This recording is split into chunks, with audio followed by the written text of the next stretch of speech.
In the beginning, when the world was still raw, humans walked and talked with gods as easily as breathing. Heaven, earth, and hell were linked by one shining axis, the Axis Mundi. Any person could climb it, descend it, cross between realms at will. Then came sickness, death, evil spirits. The gods in mercy sent the first shaman, a man or woman chosen to heal the breach, to travel the axis and speak directly to the divine. But pride or recklessness angered the gods. The bridge was broken. Direct access to the sacred was taken away. Ever since, we have carried the ache of that lost paradise. In every culture, from Siberia to the Amazon, the pattern of the true shaman remains the same. To become a shaman, you do not apply. You are chosen. The call comes in dreams, in sudden illness, in accidents, in visions that tear ordinary life apart.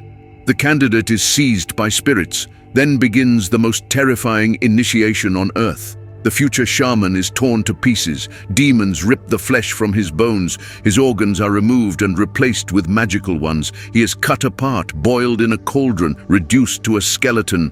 Because bone is the eternal essence, the seed of life that cannot die. He spends years, sometimes in madness, sometimes in solitude, contemplating his own clean white bones.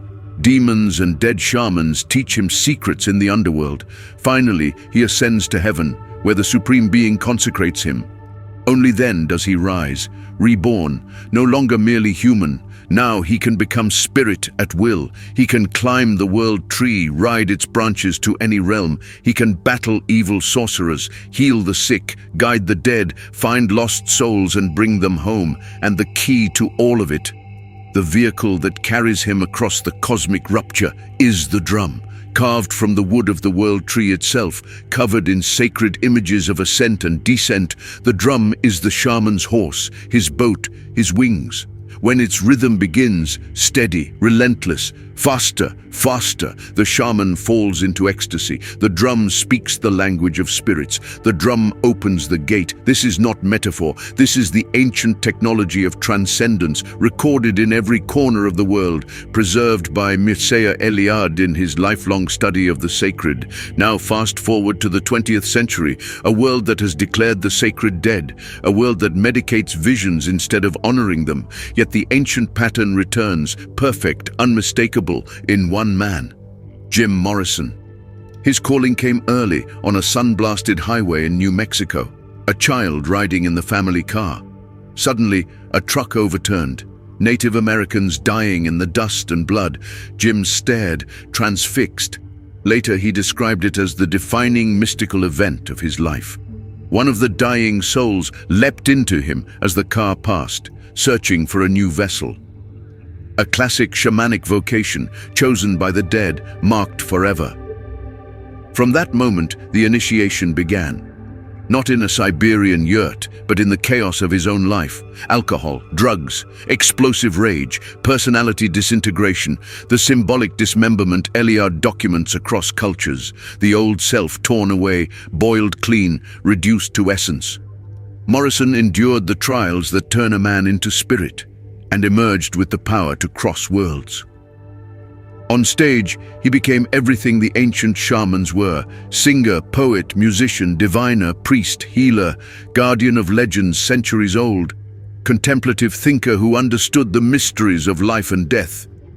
His lyrics overflow with archaic symbols, the snake crawling from the unconscious, the lion and leopard of primal power, birds of ascension, narrow gates and labyrinthine passages, fire, water, blood, ritual death, descent into hell.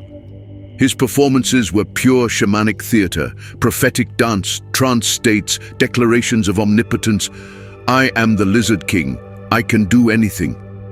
Jung himself noted that mastering the reptilian monsters of the deep unconscious grants hypnotic power over the masses.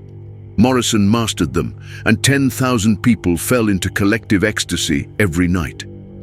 Ray Manzarek, his organist and closest witness, described it plainly.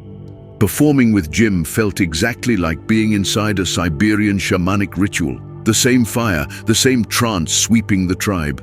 In a desacralized age, Morrison rebuilt the Axis Mundi with poetry and electric sound. The Doors' songs trace initiatory paths, symbolic death, arduous trials, rebirth. Music was his sacred drum.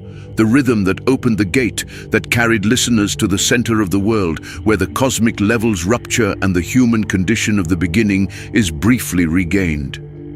He knew the shaman is the one who remembers, who shares the condition of spirit, who brings messages from the other side, and like every true shaman before him, he paid the ancient price, burned bright, burned out, returned to the spirits at 27. But the drumbeat never stops. It echoes in every song he left behind, calling you. Tell me in the comments, which door's song first carried you across the Axis? Which lyric made you feel the old paradise crack open again? If the ancient fire reached you tonight, if the drum found your bones, like, subscribe. We're keeping the sacred alive, one rhythm at a time.